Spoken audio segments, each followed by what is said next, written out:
Hello there guys, in this video I will show you how to get live access on TikTok.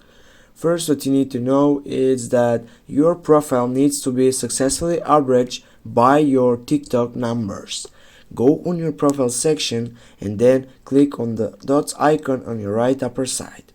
Then select settings and privacy. After that, scroll down and go for report a problem. Then you'll have more options for choosing, and you need to choose the second one that is on the popular site that says I can't start a live. Go on it. After that, you'll need to go on the second side that says is your problem resolved? Go on no. Then go need more help, and now you need to type the problem that you have for getting live access. Hi there. Go report,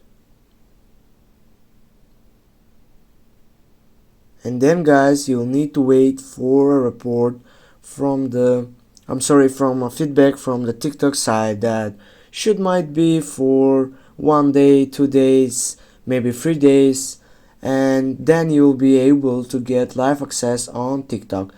Thanks guys for watching. Don't forget to hit that like and share the video. See you soon guys.